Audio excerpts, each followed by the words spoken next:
Старажытны Полацк даў нашай гісторыі шмат гучных і слаўных імёнаў. Усяслаў Чарадзей і Якаў Палачанін, Ефрасіня Полацкая і Францыск Скарына і шмат іншых. Сярод іх асобнае месца займае муж дабраверны, царкве і дзяржаве патрэбны, вучонасці вялікай, гэтак жа, як і дабрадзейнасці ягоныя. Аднак лёс гэтага асветніка склаўся настолькі супярэчліва, што да нашага часу выклікае шмат спрэчак.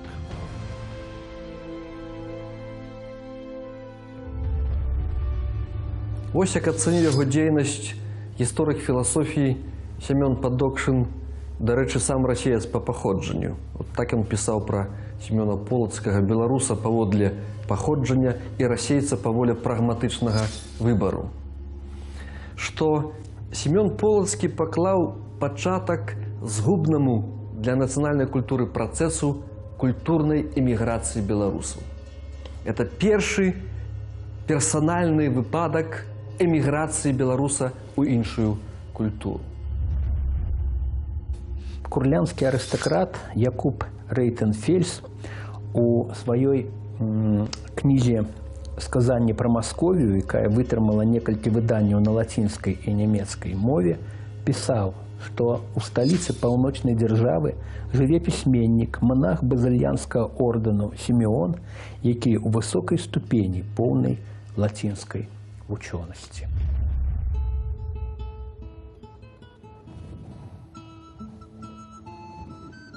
Маленькі Самуіл Пятроўскі Сітняновіч нарадзіўся ў сям'і заможнага купца ў 1629 годзе.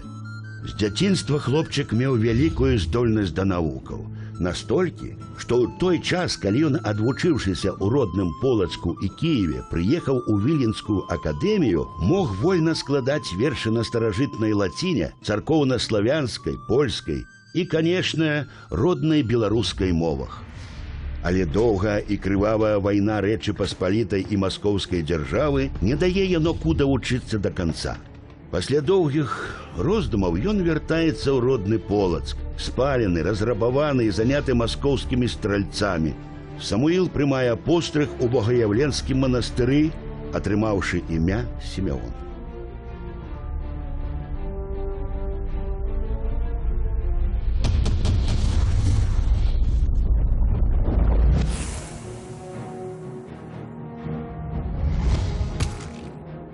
У Полацкім Богаяўленскім манастыры манах Сімеон выкладае ў брацкай школе, працуе над п'есамі для створанага самім жа тэатра. Але галоўным ягоным захапленнем застаецца паэзія. Падчас візіту ў Полацк маскоўскага цара Сімеон нават дэкламуе адмыслова для гэтай падзеі напісаныя вершы. Ці шчырымі яны былі? Наўрад ці. Манах вымушаны быў складаць гэтыя панегірыкі ў першую чаргу, каб аддзячыць манастыру за прытулак, а па-другое, гэта была магчымасць абараніць сябе асабіста. Хутчэй за ўсё менавіта з гэтых меркаванняў Сімеон працягвае дасылаць хвалебныя вершы цару нават пасля вяртання апошняга ў Маскву. І, як акажацца пазней, высілкі гэтыя не прайшлі дарэмна. Калі маскоўскімі ўладамі ў абыход царкоўных законаў полацкім епіскапам быў прызначаны Каліст, Сімеон таксама вітаў яго сваімі вершамі. Але схаваную паміж радкоў іронію, накіраваную супраць яго, новы епіскап добра зразумеў. Раззлаваны, спачатку ён у пакаранні Сімеону прызначыў таму працу ў манастырскім хлеве, а пасля ўвогуле загадаў кінуць у астрог і закаваць у кайданкі. Менавіта пасля гэтага, скарыстаўшыся часовай свабодай, Сімеон збягае ў Маскву. Ёсць і іншае меркаванне. Незразумела, што б чакала манаха, вядомага сваімі вітаннямі маскоўскаму цару пасля вяртання Полацка пад уладу Рэчы Паспалітай. Маскоўскі цар не забыў хвалебныя оды манаха Палачаніна. У Маскве, дзе адукаваных людзей катастрафічна не ставала, Сімеон хутка наблізіўся да двара. Спачатку ён атрымаў заданне стварыць лацінскую школу для царскіх людзей з прыказа таемных спраў. Менавіта ў Маскве Сімеон стаў падпісвацца прозвішчам Полацкі. Семён Полацкі, уніяцкі манах, не быў чалавекам надзвычайных талентаў ці здольнасцяў. Ён быў чалавекам адукаваным. Ён у Беларусі атрымаў еўрапейскую адукацыю, што для Масквы, для маскавітаў было вялікім адкрыццём, вялікай вартасцю. Гэты адукаваны чалавек для нас, звычайна адукаваны чалавек, там быў чалавекам надзвычай адукаваным і таленавітым. Адзінай несумненнай здольнасцю Семёна Полацкага была здольнасць да прыдворнай кар'еры.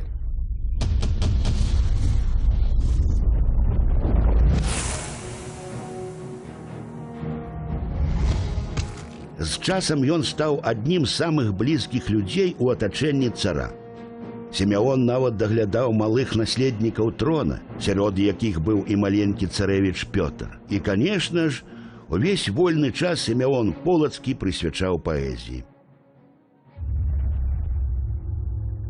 Як прадстаўнік барокавай культуры, Семён Полацкі быў прыхільнікам ідэі асвечанага абсалютызму і, перасяліўшыся ў Масковію, ставіў перад сабой задачу усяляк уздымаць культурны ўзровень усходніх суседзяў і найперш элітаў расійскай дзяржавы.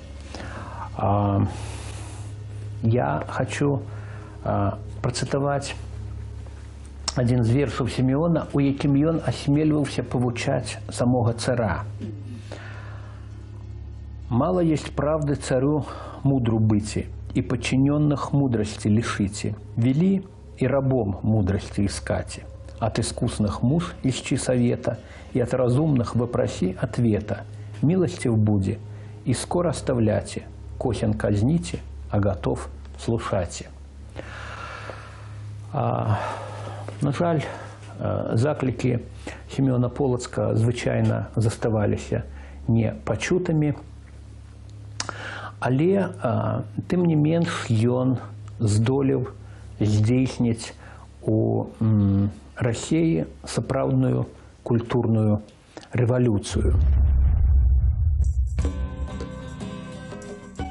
У час жыцця ў Маскве палачанінам было створана безліч одаў, элегіяў, панегірыкаў і эпітафіяў. Асабліва цікава выглядае вершаваны пераклад фрагмента святога пісання і эксперыменты з фігурнымі вершамі. У створанай пры царскім двары друкарні пабачылі свет некалькі зборнікаў. Вядома, што знакаміты ў будучыні Міхайла Ламаносаў таксама спасцігаў паэзію па творах Сімеона Полацкага. Гэта была цэлая паэтычная школа, што пакінуў наш зямляк расійскай культуры.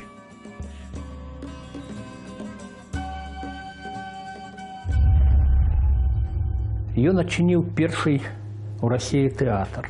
Ён напісаў праект першай вышэйшай навучальнай установы, паводле якой потым стваралася славяна-грэка-лацінская акадэмія. Сімеон заснаваў сваю незалежную ад патрыархавай цэнзуры друкарню. Каб ацэніць значнасць гэтай падзеі, варта сказаць, што з'яўленне новай друкарні адразу павялічыла колькасць друкарняў ва ўсёй расійскай дзяржаве ў 2 разы. Была адна, а стала 2. У той час, для параўнання, як на землях радзімы нашых продкаў у Рэчы Паспалітай друкарскія варштаты працавалі у 134 гарадах і мястэчках. Да сённяшняга дня вядуцца спрэчкі. Ці правільна Сімеон зрабіў, пакінуўшы радзіму і так болей ніколі на яе не вярнуўшыся, узбагаціўшы сваім талентам чужую культуру. Кім яго лічыць? Сваім славутым суайчыннікам ці здраднікам, ці тым і тым адначасова? Кожны сам для сябе адказвае на гэтыя пытанні. Ацэнкі ў нашай гістарыяграфіі такія стрымана хвалебныя. Я лічу, гэта ацэнкі цалкам змалпаваныя з расійскай гістарыяграфіі. Там, канешне, гэта першы расійскі паэт сучасны, першы выхаваўца царскіх дзяцей, у тым ліку Пятра I выхаваўца. Для нас гэта здраднік. Той культурніцкі подвиг, які здзейсніў Семён Полацкі, будзе ў Расіі ацэнены